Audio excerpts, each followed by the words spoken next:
Welcome to Business Unveiled podcast. This is the place where we help overwhelmed, time-starved entrepreneurs like you make the profitable shifts to get more done and get more out of life. I'm your host, Angela Profit, award-winning 8-figure entrepreneur and CEO. And in every episode of Business Unveiled, I'm bringing you conversations that will give you the expertise and strategies that will scale your team and business so you can get shit done. That's GSD in our world. So get your time back and grow a business that helps you be present in your life. Let's do this, y'all. Hi, y'all. It's Angela. I'm back for another episode of Business Unveiled. I'm super excited to talk with our guest today because he is a serial entrepreneur. Just in chatting with him for a few minutes before we started recording, we have EO in common. And I know you guys hear me talk about that a lot, entrepreneur organization. And it is such an amazing educational thing that you can do. But whenever I meet somebody who's been an EO or who is an EO, I know like what I'm getting because we're all like, our brain is potty trained the same way. And so I'm excited to dive into it. So Dan, welcome to the show today. Well, it's so nice to be here. Thanks for having me. Of course. Before we dive in and start talking about your company and how you help people, can you share a little bit about your background and your journey that has gotten you to what you're doing today? Well, I became an entrepreneur not because I took some big leap. It's not like I had a corporate job and I wanted to start my own thing and I took a mortgage on my house. I was in school. I was living at home at my mom's place, and I started doing some freelance video just for, to make a little bit of money on the side. And I really, really enjoyed it because I think my business partner, who was my best friend, we just loved the process of shooting, editing, just everything involved in learning, studying the manuals of how to edit video. And we started getting these gigs for a couple $100 a pop to do these video projects. And what amazed us was people, I mean, it was only a couple $100, but we're like, we would be doing this stuff anyway. We want to learn this. So it's like someone's giving us $200, then we get to go and, do an edit for them, meet some interesting people, shoot an interview, cut it. The amount of work we did, if you broke it down to the amount we probably were getting paid at that time per hour, we might have been getting paid $1 an hour. Yep. But it didn't matter because it wasn't like we had this ambition to start a business. We really were just doing this on the side of everything else that we were doing, including being in school. But because we were so passionate about it, because we had so much fun doing it, I think that really rubbed people the right way. They're like, these guys they care, they do such great job, and they started referring us to other people. And then before you knew it, we had to start making decisions about our time, like how much time can we allot to this? And we were so enthralled by it. We're like, okay, well, the first thing I'm going to do is leave school because I need more time. So I'm like, I started getting busy. And then I worked in a restaurant as well. And I also interned at a radio station. The next thing I did is I left the radio station. The restaurant. I wanted to stay at the radio station because it was a lot of fun. And we just started getting so busy that we started hiring people into my mom's basement just to deal with the load of work. And it wasn't until we started getting our clients started getting a little bit bigger, and it wasn't weird to us, but bringing them to our little studio in my mom's basement. I remember bringing a client there, and he's like, "Are we at your mom's house?" I'm like, "Yeah, we were good." I was proud. I didn't think twice about it, but I started to realize, maybe we need to have a different appearance to how we're running this thing. But we sort of just traded up the chain until we started working with big, massive corporations. We had a ton of Fortune 500 companies as our clients out of nowhere. And that's when we had to incorporate as a business because, you go to GE and ask them to give you an envelope with cash and they kind of laugh you out of the room. Like you need to invoice them. So that's literally how we started a business, is because we needed to incorporate so we could charge our growing client base. And within 2 years of being in my mom's basement, we had 20 employees and we had a downtown studio, and it was just this growing company. And I never intended to be an entrepreneur. But at that point, I'm like, well, I'm all in now. I'm Yeah. not going back to school. I have this team, and we ran that company for a long while. And yeah, that's how it started. That's awesome. And so after all of that, did you exit that company and then start a new company? Yeah, so my current company is called Unbound Merino, and it's an Mm. entirely different thing. So as much as I loved growing that company, and once we had all of the overhead and we had all of the employees, it became a whole different thing. And after years Totally. and years, so there was one point where I was just tired. The one thing I was never good at was hiring salespeople. I felt I had to go into boardrooms all the time, do a song and dance, and I always felt if I didn't have at least 5 to 7 meetings in a week, pitching for a new business, there would be some kind of cash flow issue 6 to 9 months down the road. Totally. Yep. So I will feel guilty going on vacations. I'd want to be on the phone all the time. And I'm like, this is not the life that I want to live. So I started seeing my friends around me who had also successful businesses, but they kind of were successful in a different and more palatable way. They were product businesses, and a lot of them were e-commerce businesses. And I felt like when those businesses scaled, they scaled sort of differently. The cash register was ringing while they were sleeping, you know? Yep. And I got it in my head that I'm like, I can't do this forever. I need to start another business, and I want that business to be a product business, and I want to sell that product online. I have no idea what that is, but that's it. So in order to get to that, about every, let's say, 1 to 2 weeks, I'd meet up with my business partners or my lifelong best friends. We'd either go to a bar or we'd be in the boardroom at our office, and we'd, on a scrap piece of paper or on a chalkboard or whiteboard, we just try to come up with ideas of what's a product we can sell. And we had a million terrible ideas, maybe some good ones, but our mind was framed around trying to figure out what is this next thing going to be. And we actually did that for probably 2 years while we Wow. ran our other business. And we even tried starting a funky sock company, which sort of got off the ground a little bit, but not really. And it sort of started to get off the ground because we started doing wholesale, which is exactly what I didn't want to do in the first place. I wanted to sell online. So um the idea popped in my head when I was on a trip. I wanted to find a way to pack light and not bring lots of luggage on my trips. And I discovered merino wool apparel because merino wool apparel, kind of like what I'm wearing, it's antibacterial and odor resistant. So if you went on a trip and you packed, let's say, 2 or 3 t-shirts instead of 14, even if you couldn't get it to the laundry, it will never smell. It will stay clean and fresh. And I thought, this is amazing. This is exactly how I want to travel.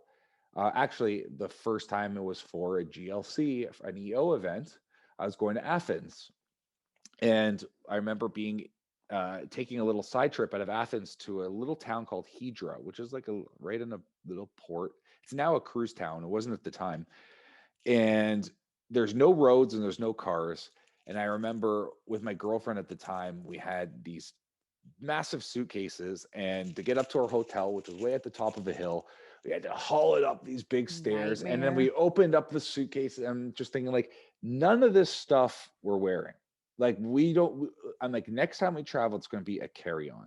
And that's when I discovered merino wool. It was a Reddit post that explained, if you pack merino wool, you can pack light. And so I thought, wow, this is amazing. I need to find this merino wool stuff. And I did. I went and I found it, but there was a problem with it was often made as activewear or for like outdoors kind of stuff. So if you're going on a canoe trip or something like that. And because it was made for that purpose, and almost all the brands that were making it made it for the, outdoors or activewear, it kind of looked that way. There would be reflective logos, there would be imagery on the shirts. I'm like, why can't there be this incredible material used in kind of like something that's a little bit more nice fitting. If you put on a nice pair of Mhm. pants, a nice watch, you'd feel okay going out to a nice cocktail bar, but also you can go for that hike. And I couldn't find it. I couldn't find it for the life of me. I'm like, this fabric performs as promised, but it all makes me feel uncomfortable when I go out, and I feel out of place in a cocktail bar. And that was the aha moment, because I was looking for the thing. And then I feel, because I went so head on with my own problem that I wanted to solve, I thought, well, why don't I just go start this thing? And that was Yep. it. That was it.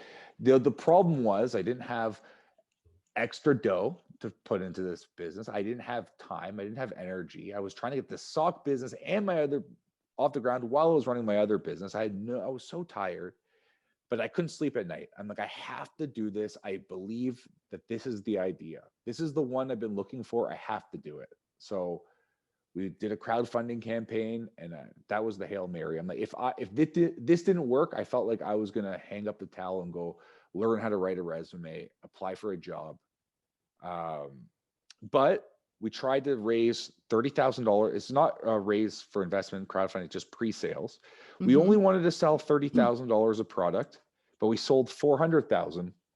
What? Yeah, and I was like, well, that's it. This validates the idea. This gives us the cash. We now have the inventory. I gave my other business. I just walked away. I didn't sell it. I just walked away, and I started the new company.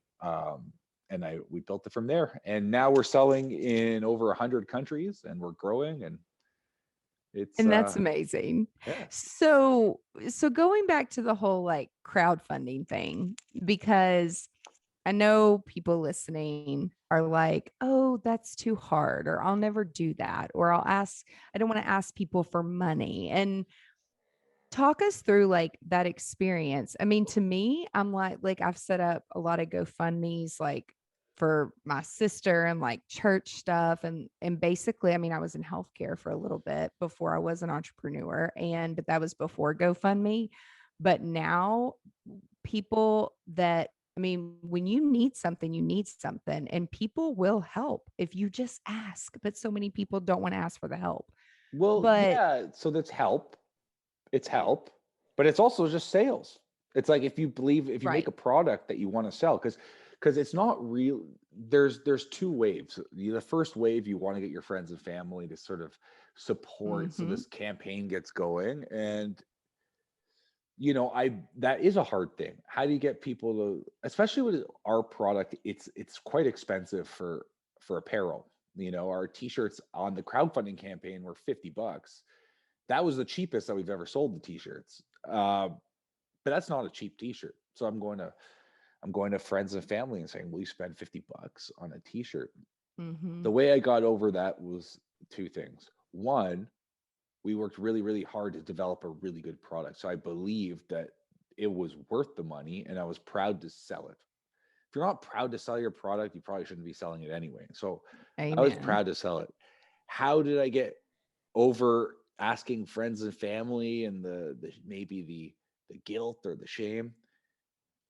I just thought there's no other choice, because this was it for me. I told you, if Mhm. it didn't work, I'm throwing in the towel. I'm done.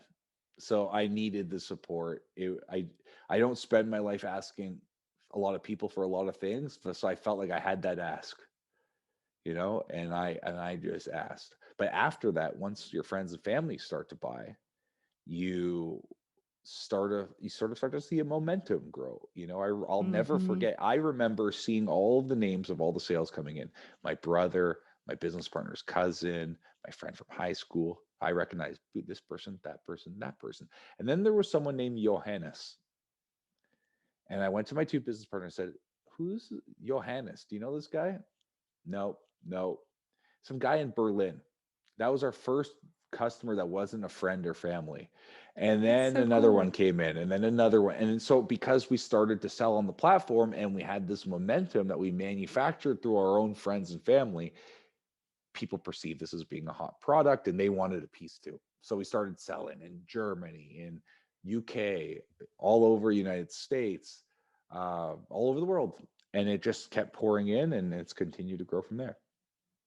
That's awesome.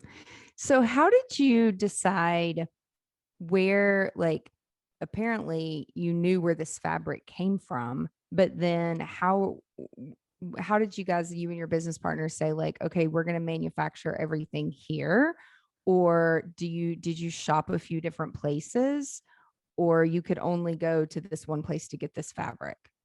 Well, the fabric is all comes from Australia or New Zealand. That's where all the merino wool is sourced from. There used to be some in the States, but I think it was 70, 80 years ago. I think it was in Vermont, but they sold all the merino sheep back to Australia. So they don't make it in the States anymore. It's just Australian and New Zealand wool. And, just like crowdfunding is something that allows a person like myself to get into a new industry and be able to start their business. Another way that you can manufacture products that is something the internet has created, that's democratized businesses, is Alibaba. Alibaba is like looking for a diamond in the rough. There is a lot of junk, and there is a lot of people trying to sell anything. So, but we had no access to other manufacturers. So we went to Alibaba, and we just dove in looking for manufacturers that specialize in merino wool. And I remember for days I went searched through every search term, I looked through every country that I could think of that would do the cut and sew of the fabric. And I created a questionnaire of a bunch of questions. And what I was looking for in this questionnaire was, can we visit the factory? Because it was important for us to see where we do our business, but also build that personal relationship. What are the minimum order quantities, so we know how much we need to sell on the crowdfunding campaign? Do they specialize in merino wool? Do they do other stuff? There's a bunch of questions that we were trying to figure out. But on top of that, we were also want to see how fast do they reply. So what's the communication like? If it's overseas, is the language barrier going to be an issue? Because we need to be able to communicate clearly. And do we like them? So hundreds upon hundreds of manufacturers we reached out to. And from that, we maybe sort of narrowed it down to, let's say, 30 to 40. And then from those 34, they got the questionnaire. And from that, there was maybe 10 that sort of still seemed okay. We continued the conversation with them. We ordered samples from 5 of them. And from the 5, we liked 3. And then from the 3, we picked 2. And to this day, we still work with those 2. That's awesome. Amongst others, but like it was this huge funnel, just narrowing it down, being able to talk to them on the phone, being able to communicate, feeling like we can trust them, but also being invited to come visit. And when our crowdfunding campaign, we ended up doing our initial runs in China, we went on a plane. We went because I had no experience in China before. You hear all sorts of stuff. Sometimes it's like, oh, I don't know if I want to do that. And some of it, is it propaganda? Is it real? Like, if we're going to manufacture overseas, we're going to see with our own eyes where we're doing this, and we're going to be proud of where we're working in. We went there, and it was just a beautiful experience. And they've been unbelievable partners to us, and they, to this day, help us grow, and probably some of the most important people in my life. That's awesome.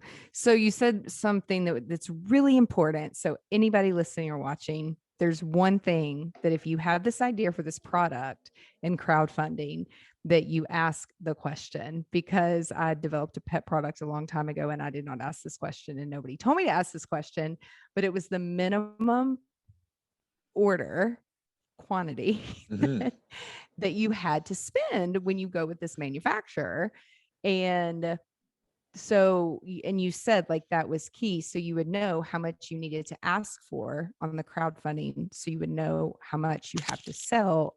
You decided that based on what the first order, because some manufacturers, like one that I started with, you had to place so many units, which for me, that was 30,000 pedicure paw scrubs, or it was a pedicure cup for dog cups. I mean, for like to stick your dog paws in. Yeah. And for small dogs, there was the paw plunger for the big dogs, but nothing for the small dogs that like lived in condos and apartments.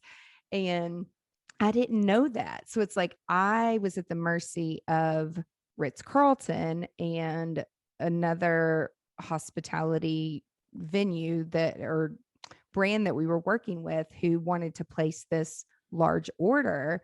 But I was like at the mercy of that because at this time, crowdfund, like none of that really existed. So that's really important, Mhm. like to know these things. Is there anything else that is like really important for people listening that they would need to ask, like these pre-qualifying questions before jumping on the website and setting up some type of a product on crowdfunding? I think it's good to just ask a lot of questions. Yeah. You could sort of map it out, like what's important, like what are the time frames of manufacturing? When do we need to order? How much do we need to pay as a deposit? Can we do multiple call? Anything you can think of, um, you can just start mapping out a bunch of questions. But I think what's good is if you start the conversation of asking a bunch of questions, you just learn other things as you go and you sort of get a feel for the communication. The thing that we were really looking for more than like the obvious, how much, how many of pieces do we need to buy? Can we visit you? Is do we like them? And do we feel like they can be trusted and that we can have a positive relationship with them? So I think that's more than anything what we're really going for, just that feeling of they understand what we're going for. They're not just because what I noticed with some of the suppliers or some of the potential manufacturers is they were just trying to sell anything. They weren't even listening to specifically what our the focus of our brand was, which was making minimal classics, a stylish fitting merino wool apparel. They started showing us sport jackets with reflective logos, which is exactly what we're trying not to make. And like I just explained to you what our brand is, and it's not their fault. Sometimes it's a language barrier. But then with the suppliers we ended up working with, the grasp they had on what we were trying to do was really satisfying. That we found some they hear us and they can sort of help us because we had no idea how to manufacture clothing at the time. So we're getting into, again, not just no money, no knowledge of this industry whatsoever. We were just trying to reverse engineer other t-shirts we liked, the sleeves on this Gap shirt and the neck on this H&M shirt. We literally, that's how we manufactured our shirts originally. We went to all these stores, we found a bunch of fits we liked, and we stapled post-it notes, said we like the neck on this one, we like the sleeves on this one, and then we mailed them all off to the manufacturers in China, and then they Frankenstein together a shirt for us, build out a pattern. Now, this is not the way you manufacture clothing. This is awesome. Yeah, we learned how to do what's called the tech pack after, which is actually it's like the instruction manual on how to make your clothing that you give to the manufacturer. We now do those because we work with real product developers, but we didn't know at the time. So they got a bunch of Hilarious. shirts with post-it notes, but they were able to understand. And then, it didn't fit right. So we said, okay, look, the sleeves are a little long, the shirt, the body is a little too boxy, and you take this in, get a new prototype. So it took us about a year and a half of building this relationship with these manufacturers alongside building out the campaign. Now, what's amazing about crowdfunding campaigns is I think of the whole thing as like it's like a millennial infomercial. You have to put together all of the value proposition of your brand and beat the viewer over the head with the benefits. It's like you'll pack lighter than ever. You'll zip by the luggage carousel. All the stuff we were saying that would promote our product. It not only forced us to refine what our value proposition for our brand was, but all of the branding. It's like we didn't need a business plan. I've never written a business plan. The crowdfunding campaign is everything. It's your Yeah. brand. It's your brand name. You have to go develop the product to get it up there. You have to come up with all of your sales copy, a video, photography, logo, everything. And it's your best pitch of what your product is, including the product to sell itself. You price it out there too. So you throw it all up there, you do everything you can to get as much energy behind the campaign as you can, as many people on it, as many friends and family to get the thing started. And if it works, it works. And I felt if it didn't work, I would be totally okay with that because I tried. I gave my best effort. And if it didn't work, I wouldn't think it was my fault. I would chalk it up to the market doesn't care for this product as much as I did. And that's just the reality of the world. But I think because it was so perfect for what I was looking for, I think that made me feel I had a hunch that there's room in the market for this. And what the crowdfunding campaign did, more so than give us the money, it gave us the validation that there was a product market fit. So I'm the biggest fan of crowdfunding campaigns as a means of not just starting your business, but validating the idea and finding your initial customer base. Yeah, just because you have the idea and you need it or want it doesn't mean everybody else does. But that all goes back, I think, to branding and marketing. And it's so important. I just got back yesterday from I'm traveling for like 2 weeks. I was in Cabo working and vacationing, and there were a handful of us, and we were in a big house and it had washer and dryer. And all the girls, we were like, we didn't even touch half the shit that we put. Like next time, because we go to Cabo a lot and do like these content creation classes, I think we can get by with a carry on, like a girl with a carry on for 2 weeks. Like, how is that even freaking possible? But I think, like, with what you're saying, and then also, if you have a washer and dryer, like, why lug a bunch of shit?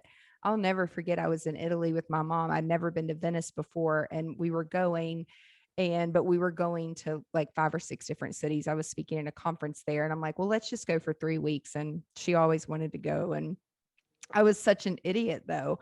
I'm like, here we are getting on these little janky boats with like all of these bags, and people are staring at us like we're idiots because we kind of were. But I'm like, there's no reason that we need to travel. But it's like the logic and the way that we think that we need to pack for 3 weeks, as if you can't wash your clothes. But you're saying like your material, even if you can't wash it, like you're still good, right? Yes, and the idea of how we started with our initial product line was what few products can we put in someone's bag that would reduce the most amount of luggage. So, I mean, obviously the t-shirt is a big one because if you're going away for 2 weeks, you might think I need 14 shirts. It's like, you know what? Not only can you pack less, but if you also really think about it, if you have a few core products that you can sort of work different outfits around, you could have less that way. So, let's say 2 or 3 different t-shirts of different colors, a little lighter one if it's hot outside, a black shirt you can sort of wear out at night, and you can just sort of alternate through your shirts. If you had to wear that shirt many different times, well, you had a pair of shorts and you had a pair of pants. You have a nice watch, you have a hat, just sort of mix and match things, but your shirt is one of your core products. And if you have 14 of them or you have 3 of them, you're only wearing one at a time. So if you have 3 t-shirts that can replace the other 14, then you have way less stuff. So it's just a mentality of focusing. Now, the way I discovered how to pack light is I searched on Google, like how to travel overseas with just a carry-on Reddit. And I found Reddit posts. So there's packing lists that are out there where you can sort of see strategies. But yeah, I think if you put a little bit of the thinking ahead of time, you don't need to haul around. Some people are like, I might need this, I might need this, I might need that. It's like, just spend an extra 5 minutes, plan this out. You don't need all that stuff. Yeah. And then you travel better. Like, I mean, just like you're describing, I haven't been to Venice, but I can picture Venice, and I'm picturing huge bags of Venice, and I can It's sort of all on see, water. yeah, and you're just like, it's like, it's okay. Just have a little bag or a little rolly carry on. It just makes things so much nicer and so much easier. So, I mean, ever since this idea came into my head, which was 6 or 7 years ago, I've never traveled with more than a carry-on, and I've been, overseas in Asia for a couple months. You never need more. And if you need something, I'm sure you can go buy it. Mhm. Unless you're on like a little bitty private island where we used to do a lot of events on different little islands, and you can't just like run to Target or Walmart or Hobby Lobby or Amazon. Like they don't deliver there. It's like shit's got to get on barges. But most people that travel, like you really don't have to think that way. And then if you really did need something, like they would take a boat over to the mainland and then like bring it back. Like I needed a steamer one time because I didn't want to pack a big steamer. I'm like, how can you be a 5-star luxury little island and not have a steamer? I'm confused. Mm. But like someone went and got it, it took them a couple hours and brought it back. So, but you said it, it's like plan ahead, let wherever you're going, knowing like what are your needs, and usually they'll have it there for you. Yeah. So you mentioned that you work with your best friend. So how is it running a company with some of your best friends? Because I've heard horror stories, especially being through EO, of like horrible divorces of best friends. And then I've heard some amazing stories. Like I'm an online company with a best friend, and it works because we're so flippin' different and we value what each other bring to the table. But what has your experience been working with your best friends? My best friends have been, who are my business partners, we've been like close since elementary school, since the third and fourth grade. Wow. And I think it's amazing to work with your best friends, so long as you don't let any kind of ego get in the way. If you really want the best in each other, you want the best for each other. The candor that you have between one another is, it's for the greater good. I could be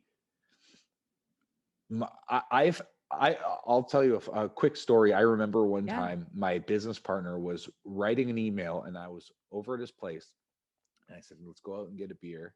He's like, yeah, I'm just gonna finish writing this email. And then I was waiting around another 5, 6, 7 minutes, and I said, hey dude, are you wrapping up there? And he looked sort of like, furiously writing an email, right? Like really, he was really, really in it, And I said, who are you writing an email to anyway? He's like, I'm writing it to you. It's an angry one. What? Because he was mad at something I did. I don't even remember what it was. This was a long time ago. But he was ripping into me and explaining something I did. But he was saying he just wanted to get this out of the way, because once he sent it, he didn't care. I'll read it later. And then we went for a beer. He wasn't mad. Right? Like I was waiting for him to finish an angry email to me, which was sensible stuff. He was expressing himself. But because I know we can still go have a beer, we're still buddies. I take that stuff more seriously. It's like I want to be collaborative with him in a good way. I want him to like working with me. I want to do well. I have days where I'm doing more than him. I have days when I'm doing less than him. But at the end of the day, we want the best for each other. We challenge each other. And uh, working with your best friends kind of makes it feel like it's not really work. Like I could go out for a beer with him and talk about the company, and it's fun. But I'm with my friend. I don't feel like, I'm with my business partner. We're talking business. I want to go home and hang with, my friends or family or whatever. It feels like fun all the time. I think when it gets bad is if there's any sort of butting of heads because of ego. One person wants to run the show and they think they're better than the other. And it could make another one feel small. Really, we're in this together. We have different skills. And we just try to like really hear each other and be there for each other, and every day is just really fun. That's awesome. I know that some of my friends that I thought were my friends, like when I worked in healthcare, and they would want to come and like work on the weekends because they thought it was so cool, like the events and the stuff that we were doing. And then they're like, oh no, people are really high maintenance. And I'm like, yeah, you're not cut out for hospitality. Like people can see right through you. And then I had to like hire people and start an intern program and like learn how to run a business. But when it came to my family had a venue for 35 years. And it's like my family would never let me down ever. Mm. And twice to this day, after doing 250 plus events a year for almost 15 years, twice my sister called because she would run events. And once she was pregnant and she went into labor. I mean, you can't help that. And then another time she called me from the hospital. She was really sick and they didn't know what was wrong with her. And she was like so scared to tell me that she couldn't go run this event. And I'm like, you have to figure out what's wrong with you. Like, we'll call somebody else in. I mean, we had a large staff then, but I also hear other people, and especially being around a bunch of EOers, like, again, it's like they're either in it and their family would never let them down, or like they can't work with their family at all. But there's a lot of family owned businesses out there that like want to pass on the legacy. And I do think, in like listening and looking at like a service based industry versus like a product based, do you think that it's easier from a product perspective to like pass that legacy on versus like a service based industry? Yes, Yeah. I do. I've been in the service business and the product business. Yep. Absolutely. Because there's some, you're when you're in the service business, you sell a contract and you have to do, if it's this big, the equal size of what the value of what they paid you have to go and execute that. With a product, it's like you create the product and then you put a marketing effort into it, and it's sort of, you can set up systems that things get automated. So you can, you know, you don't need to have the constant production going on. You don't have to it's a sort of a different beast. I think the service businesses can be incredible. It's just a lot more. It's a lot more. Totally. It's a lot more work, and if you're passionate about it, it's unbelievable. What you being involved in some of the things. I mean, we did video shoots, and sometimes I'd be on these Mm-hmm. sets, and I'd just feel like this is unbelievable. I'm having the Yep. time of my life. Sometimes I'm like, I kind of don't like this gig, and it would change and fluctuate, right? But with a product business, you're just sort of tinkering with the machine. Mm-hmm. Machine can keep running on its own, so it's sort of a whole different beast. Yep. So a lot of people talk about scale, and a lot of our listeners, they ask, they're like, how can I scale this? How can I scale that? So when you're doing direct to consumer in the business, what would you say is the number one thing that is the most important, and how you would scale that business? What's the number one thing for scaling a direct consumer business? Yep. Oh, it's hard to distill it down to one. I mean, The top the three. most important thing is, if it's an e-commerce business and it's on your website, is your ability to acquire a new customer. So, whatever channels you use. So there's a million ways of doing it, most notably organic search, SEO, Facebook advertising, word of mouth, email marketing are some of the big ones. If you could figure out how to acquire a customer profitably, then you can continue to scale that a lot, because if it's profitable right out the gate, turn it up as much as you can, because you could create a lot more with lifetime value of those customers. But I mean, at the core, I guess it's traffic on your website. Because if you have thousands of people coming on your website every single day and no one's buying, you know what the problem is. It's like you're something wrong with your value proposition. Your website doesn't work. Uh, I think at the core, a lot of e-commerce businesses, the challenge they have is just not getting enough people on the site. But when you have traffic on your site, you've learned to acquire new customers. It's just all of the little things that you could sort of tinker with. Like today, we were looking at some Google Analytics stuff, and we looked at the difference in our conversion rate for different pages based on page loading time. So the conversion rate for one of our most popular pages, which is our t-shirt page, for people that the loading is 10 seconds or longer, the conversion rate's abysmal. Yep. And that's a problem because that loading time Yep. is really bad. It's really bad. And a lot of people are getting that. For some people, it's under 6 seconds and the conversion rate is pretty good. So, we can start to tinker with little things like, well, a big problem clearly is site speed for this page. This is the most important page. So let's go to our developer and let's try to fix the page speed. And that's a conversion rate thing. So once you have the traffic, you can start figuring out, well, this is working and this isn't. This piece of copy works and this doesn't. And it's sort of just putting all the pieces of the puzzle together. But at the core, site traffic, that's the number one thing. Are people on your site? Understanding how to keep them there and how to make it easy, and how to make sure, like some of the sites that we have reviewed, when I asked you like the number one thing, like it really does come down to like marketing, getting the traffic there, and then converting them, and then how to get them to come back. Right. So it's like looking at that is so important. At the core, the most important thing is that the people will come back, that you're in the repeat order business, not acquiring a new customer is the most important thing I can think of for building the business. I guess scaling it, but really it's returning customers. That's the most important thing, because our email marketing depends on them, releasing new products, and it's a lot easier to sell to an existing customer than to acquire a new one. So you have to make sure that the product is really good, that people will talk about it and want to come back, because that's how you really scale.